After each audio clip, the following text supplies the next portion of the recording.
Lucas 24, del versículo 30 en adelante. Puestos en pie, leemos la palabra del Señor. Y dice así: y aconteció que, estando sentado con ellos a la mesa, tomó el pan y lo bendijo y lo partió y lo dio. Entonces le fueron abiertos los ojos y le reconocieron, mas él se desapareció de su vista. Y se decían el uno al otro: ¿no ardía nuestro corazón en nosotros mientras nos hablaba en el camino y cuando nos abría las Escrituras? Y levantándose en la misma hora, volvieron a Jerusalén y hallaron a los 11 reunidos y a los que estaban con ellos. Y decían: ha resucitado el Señor verdaderamente y ha aparecido a Simón. Entonces ellos contaban las cosas que les habían acontecido en el camino y cómo le habían reconocido al partir el pan. Mientras ellos aún hablaban de estas cosas, Jesús se puso en medio de ellos y les dijo: paz a vosotros. Entonces, espantados y atemorizados, pensaban que veían espíritu. Pero Él les dijo: ¿por qué estáis turbados y vienen a vuestro corazón estos pensamientos? Mirad mis manos y mis pies, que yo mismo soy, palpad y ved, porque un espíritu no tiene carne ni huesos, como veis que yo tengo. Y diciendo esto, les mostró las manos y los pies. Y como todavía ellos de gozo no lo creían y estaban maravillados, les dijo: ¿tenéis aquí algo de comer? Entonces le dieron parte de un pez asado y un panal de miel, y él lo tomó y comió delante de ellos. Hasta aquí la lectura. Vamos a orar. Padre, te damos gracias por todo tu amor para con nosotros y con toda la humanidad. Te damos gracias por este domingo de resurrección y pedimos que hables a nuestros corazones, que salgamos de este lugar bendecidos, edificados, con una nueva visión, una nueva gracia. Señor, aquellos que han venido con enfermedades sean sanados, aquellos que han venido con cargas sean liberados. Señor, que sea una tarde preciosa, con tu bendición, con tu presencia y con tu poder. En nombre de Jesús. Amén. Pueden tomar asiento. He titulado el mensaje de hoy: verdaderamente ha resucitado. Esta semana, mientras manejaba el auto, escuché un programa en donde el conductor hacía preguntas a la audiencia, y la pregunta era: ¿existen los milagros? ¿Usted cree en los milagros? Y para sorpresa de él mismo, los que estaban allí, le preguntó uno por uno: ¿creen los milagros? Todos le decían que sí, le llamaban por teléfono los oyentes y decían: sí, creemos. Nadie decía: no creo en los milagros. Y eso me ha llamado mucho la atención, porque él mismo se sintió como en minoría. Él dijo a sus colegas que estaban en la radio: me siento en minoría, porque él evidentemente no creía en milagros. Esta encuesta nos muestra que los tiempos están cambiando. Antiguamente, cualquier persona que creía en los milagros o que decía que creía en Dios era considerada ignorante. Era considerada una persona que no sabía nada, que creía en mitos, que Dios no existe, y que realmente un signo de intelectualidad o de inteligencia era ser un ateo o ser un agnóstico, una persona que no cree o que duda de todo. Muchos intelectuales como Ernesto Sábato, como Borges, ellos dudaban de la existencia de Dios. Durante su vida han escrito acerca de esas dudas y sus negativas, pero cuando estaban cerca de la muerte, todos ellos, todos los intelectuales, tanto Sábato como Borges como otros, que en su vida parecían ateos, cuando se acerca la muerte, comenzaban a mencionar a Dios. Comenzaban a hablar acerca de la eternidad, comenzaban a preocuparse acerca del futuro. Aún, por ejemplo, el caso del presidente de Venezuela, que esta semana Hugo Chávez, con lágrimas en los ojos, había hecho una oración porque él tiene cáncer y él dijo: oh Dios, no me lleves todavía tengo muchas cosas que hacer. Si uno escucha los discursos de los anteriores, parecía que él tenía todo el mundo por delante, podía hacer lo que quería, pero frente a la muerte y frente al diagnóstico que tiene, comenzó a decir: Señor, no me lleves todavía. Yo no sé si Dios escuchará la oración de Chávez y le dará más tiempo, porque Jesucristo fue muy claro cuando dijo que el hombre, por más que se esfuerce, no puede añadir un día más a su existencia. En nuestra Biblia se traduce: no podrá añadir un codo a su estatura. Pero el texto significa: no podrá añadir un día más de lo que está determinado que viva. Algunos está determinado que vivan pocos meses, otros pocos años. Algunos mueren siendo jóvenes o adultos y otros mueren cuando tienen ya muchos años por encima. Lo cierto es que el Señor habló este texto en relación a nuestras preocupaciones. Él dijo que no tenemos que preocuparnos porque Dios tiene cuidado de nosotros. Por más que nos preocupemos, no vamos a poder añadir más días a lo establecido por el Señor, para que realmente lo temporal sea revestido por lo eterno. Lo que perece sea cubierto por lo que permanece. Lo que se deteriora se transforma en algo que permanece para siempre, como escribió el apóstol Pablo hablando de la resurrección. Así también en la resurrección de los muertos: se siembra en corrupción, resucitará en incorrupción. Se siembra en deshonra, resucitará en gloria. Se siembra en debilidad, resucitará en poder.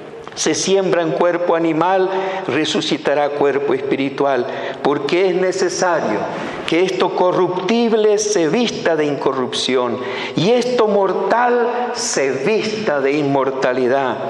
Y cuando esto corruptible se haya vestido de incorrupción y esto mortal se haya vestido de inmortalidad, entonces se cumplirá la palabra que está escrita: sorbida en la muerte en victoria.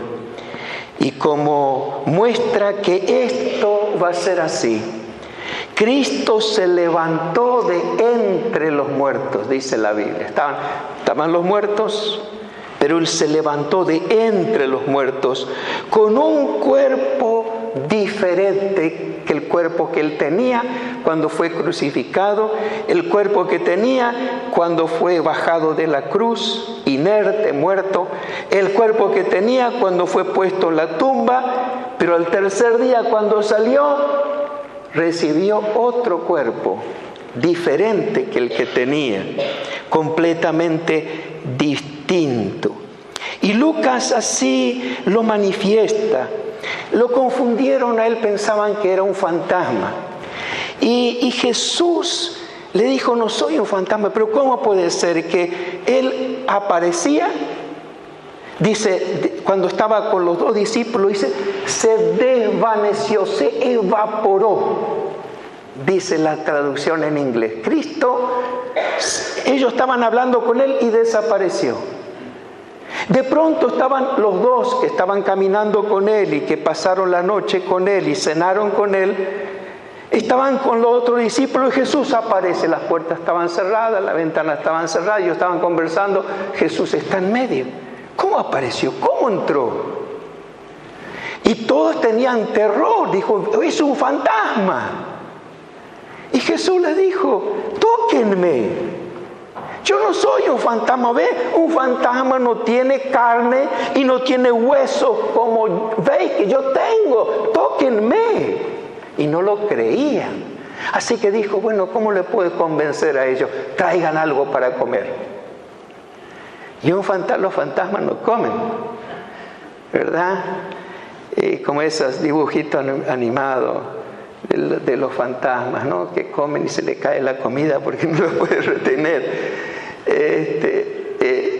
Jesús comió delante de ellos el pescado, comió el pan y lo miraban todavía incrédulos que Jesús estaba ahí. ¿Cómo es el cuerpo de Jesús?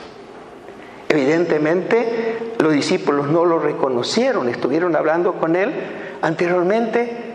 Después lo reconocieron cuando Él partió el pan, es decir, y después cuando le mostró las heridas, todavía estaban las heridas, pero su cuerpo era diferente, su rostro ya no era el mismo rostro. Así que hermanos, tengan ánimo, en el cielo van a tener una cara más bonita.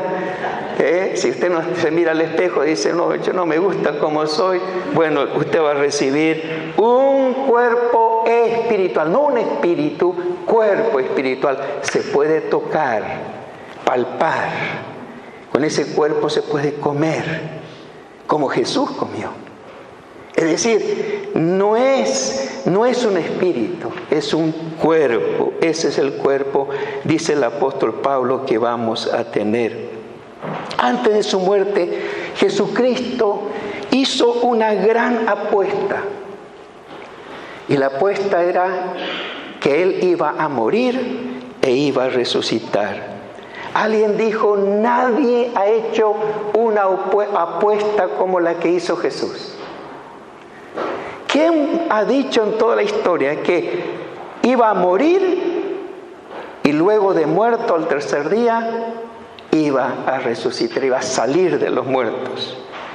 Y Él dijo, nadie me arrebata la vida, sino que yo la entrego por mi propia voluntad. Tengo poder para entregarla y tengo autoridad para recibirla.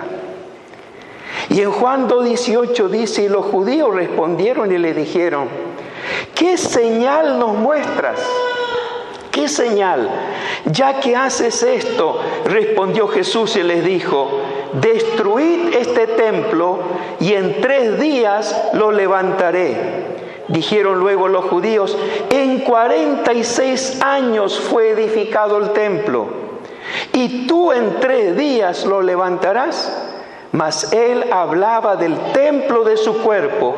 Por tanto, cuando resucitó de entre los muertos, sus discípulos se acordaron que había dicho esto y creyeron la Escritura y la palabra que Jesús había dicho.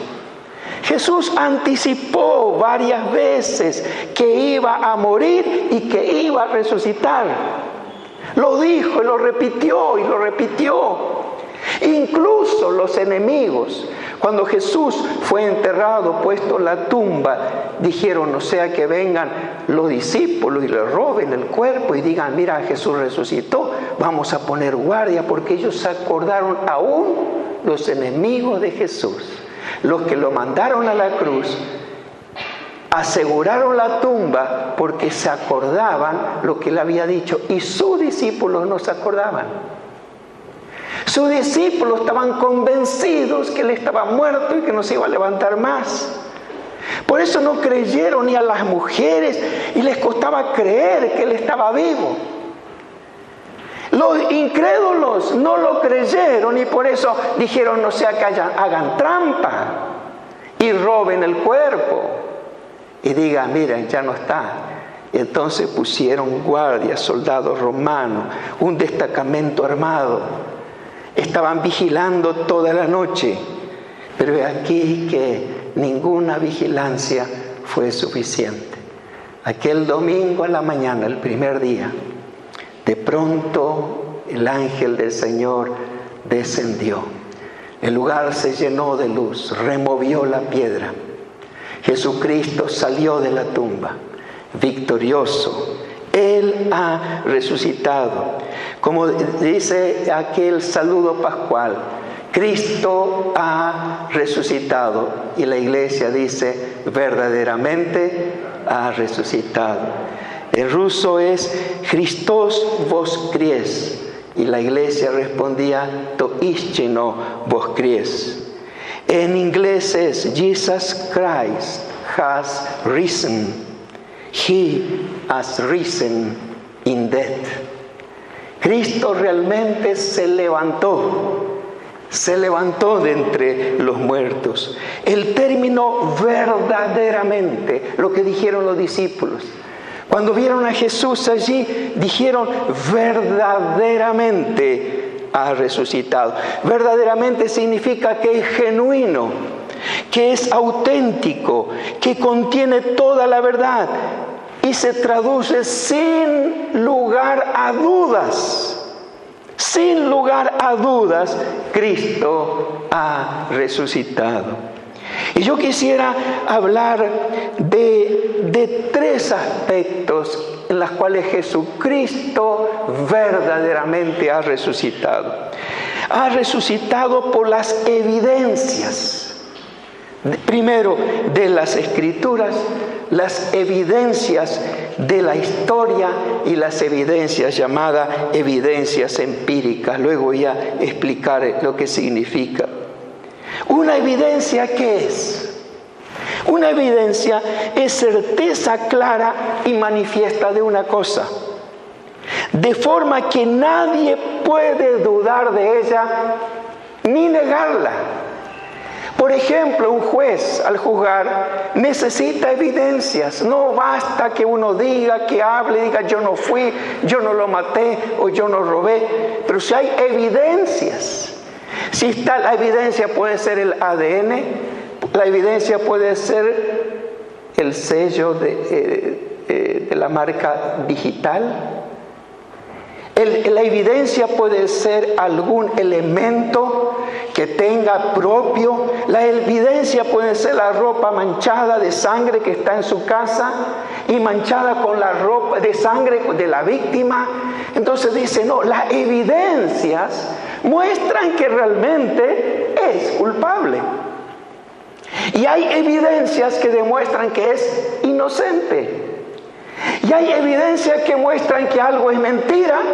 Y hay evidencias que muestran que algo es verdad. ¿Cómo sabemos que realmente Cristo ha resucitado? Necesitamos evidencias. ¿Qué evidencias tenemos de la resurrección de Cristo? La primera evidencia es la evidencia de la Biblia, la Sagrada Escritura. Existen 300 referencias del Antiguo Testamento acerca de Jesucristo, del Mesías, que se cumplieron en Jesús. El doctor Josh McDowell, en su libro Evidencias que exigen un veredicto, analiza 61 principales profecías acerca de Jesucristo. Se ha argumentado que Jesús deliberadamente cumplió las profecías, pero muchas de ellas se cumplieron mucho más allá de su control. Profecías tales como el lugar de su nacimiento. Fue escrito 700 años antes que Jesús naciera. Y tú, Belén Efata, que eres la más pequeña de las tribus de Israel, de ti nacerá el que ha de redimir a mi pueblo. De esa ciudad, ahí está una profecía acerca de Jesucristo. También está el tiempo de su nacimiento en Génesis 9:25, Génesis 49:10, La manera como fue su nacimiento, Isaías 7:14. Su traición, Salmo 41:9. La manera como fue su muerte, Salmo 22. ¿Se acuerdan que el Salmo 22 dice: Dios mío, ¿por qué me has desamparado? Horadaron mis manos y mis pies. El que escribió esto nunca le horadaron, le perforaron las manos y los pies. Es que estaba profetizando David como 900 años antes. Que a Jesús se le horadarían, le perforarían las manos y los pies.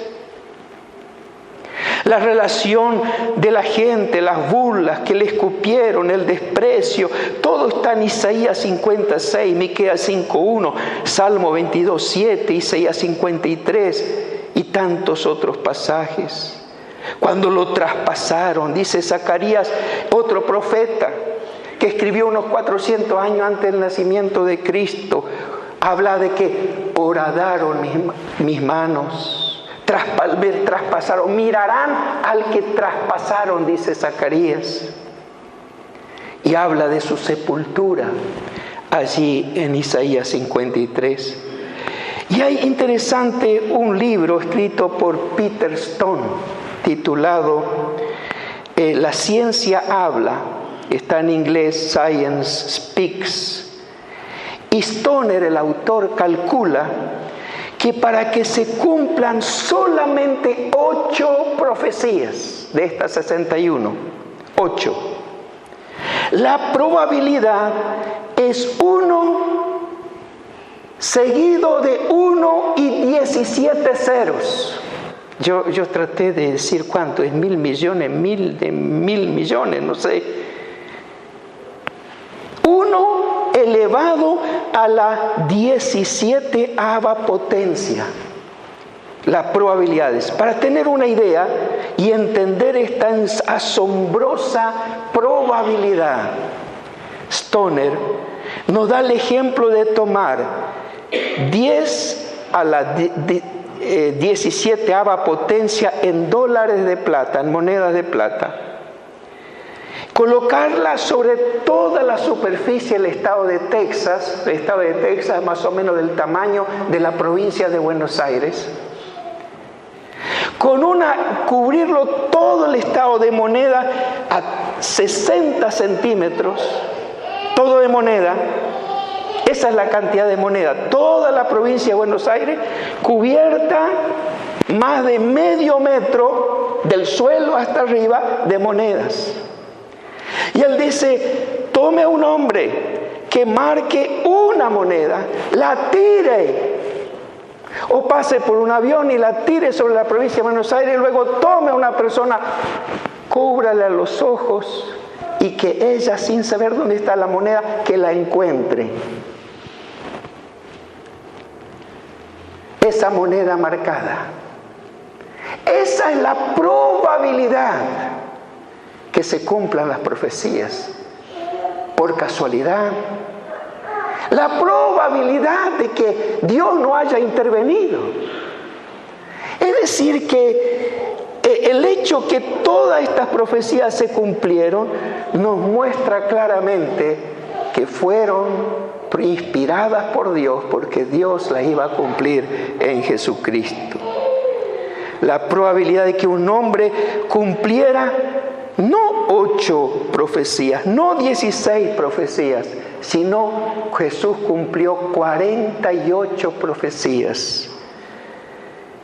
Es decir, que las probabilidades que Él no fuera realmente quien dijo que es, son ínfimas o inexistentes. Inequivocadamente podemos decir de que realmente Dios cumplió su propósito a través de Jesucristo. Hay evidencias en la Biblia enormes acerca de eso. La segunda, Jesús verdaderamente ha resucitado por las evidencias históricas. Primero la Biblia, y sabemos que en la Biblia hay demasiadas referencias sobre Jesucristo. El apóstol Pablo escribió en 1 Corintios capítulo 15, y dice: si Cristo no resucitó, vana es nuestra fe. No sirve nada nuestra fe, ni lo que hemos creído, ni nada. porque estamos diciendo que Dios es mentiroso. Por lo tanto, hay muchísimos elementos de la Biblia que podemos decir, por la Biblia, que es la palabra de Dios, yo sé que esto es verdad. Pero la segunda cosa, la segunda evidencia es la evidencia histórica. Y dice Wilbur Smith, y hace esta observación: el significado de la resurrección es un asunto teológico, pero el hecho de la resurrección es un hecho histórico. La naturaleza de la resurrección del cuerpo de Cristo puede ser un misterio, pero el hecho de que su cuerpo desapareció de la tumba es un hecho sobre el cual decidir basado en la evidencia, hay que decidir basado en la evidencia histórica. El lugar es un lugar definible geográficamente. El hombre que compró el sepulcro fue un hombre que vivió en la primera mitad del primer siglo, José de Arimatea. Que no hay un invento como los mitos, porque uno dice la resurrección de Cristo es un mito. Mito es lo que los griegos contaban acerca de los dioses del Olimpo. Y que aparece Minerva, y que aparece Zeus, y que aparece el cíclope de la isla. O los viajes de Ulises, luchando o Hércules. Esos son mitos. Pero cuando tenemos elementos históricos, tenemos lugares donde describe claramente aún cómo era el templo, cómo estaban hechos los mosaicos. Juan describe el lugar donde a Jesús le llevaron, donde está el lugar de la calavera, el Gólgota. Está bien definido el lugar. No hay duda acerca de que fue un hecho histórico. Además, estas cosas se escribieron cuando los testigos vivían. No fue escrita estas cosas 100 años, 200 años como un invento. Fue en el momento en cualquiera de los testigos podía desmentir y decir esto no fue así. No hay un solo testimonio en cuanto a eso que diga esto no fue así. Digamos que simplemente sabemos mucho más acerca de los detalles de las horas que precedieron de la muerte de Jesús en Jerusalén y acerca de Jerusalén, de lo que sabemos de la muerte de cualquier hombre en la historia que haya muerto. Sabemos más de esto que la muerte de Alejandro el Grande o de Napoleón o de otros. No tenemos tantos detalles tan claros acerca de esto. La resurrección de Cristo tiene una abundancia de elementos históricos. Hombres como Tácito escribió acerca de Cristo. Vida de Suetonio. Suetonio fue un escritor que a fines del siglo I escribió un libro que se llama Vida de los 12 Césares y menciona a Cristo y a los cristianos. Josefo, que es un judío, no cristiano. Yo estoy mencionando personas que no son cristianas, como uno dice, claro, eso lo escribieron los cristianos. No, lo que yo he mencionado no son cristianos.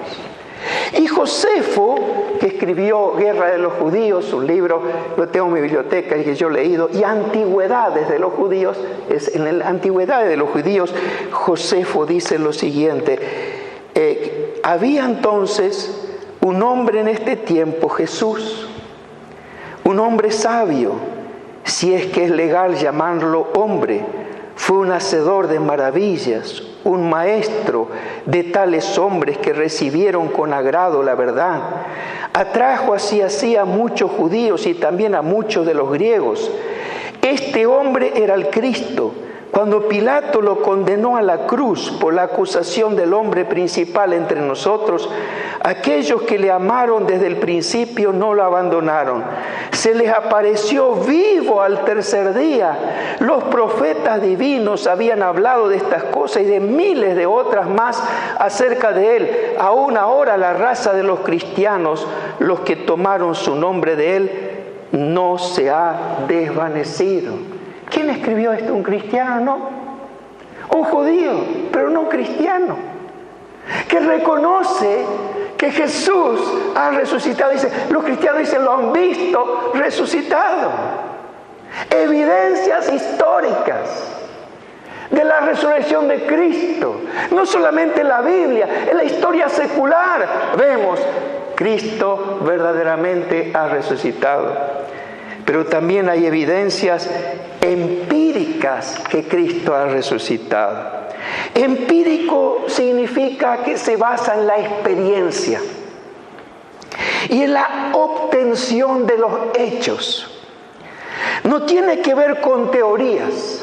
Empírico no tiene que ver con una teoría, no tiene que ver con una opinión. Yo opino esto, el otro dice yo opino lo otro. Cada uno tiene su verdad. No. Es una ciencia. Los científicos que tienen un conocimiento empírico significa que tienen un conocimiento por experiencia. No, dice, yo lo experimenté, yo lo vi, yo aprendí empíricamente por mi experiencia. No por lo que me dijeron los demás. Y hay evidencias empíricas acerca de la resurrección de Cristo. Y podemos ver que a través de los siglos, miles y millones de cristianos, muchos millones han muerto, están en la presencia del Señor, millones están vivos y pueden dar testimonio lo que Cristo ha hecho en ellos. Cómo ha transformado, cómo los ha bendecido, cómo ha bendecido su familia. Es porque Cristo está vivo. No es una idea de Cristo, es Cristo vivo haciendo estas obras. Hemos visto y observado su poder transformador, no solo en nosotros, sino en muchos de los que pensábamos que jamás iban a cambiar y que seguirían siempre así. Hemos visto a personas violentas y crueles transformarse en personas amables, cariñosas, incapaces de hacer daño. Hemos visto matrimonios restaurados con respuesta a las oraciones. Hemos visto y experimentado su presencia real en muchos momentos de crisis, de temor y de angustia. Hemos recibido una paz que nunca hemos tenido, que todo estaba bien, que Dios tiene el control de todas las cosas. Podemos decir también que Cristo verdaderamente ha resucitado porque ha cambiado culturas y naciones que estaban en la superstición y la ignorancia.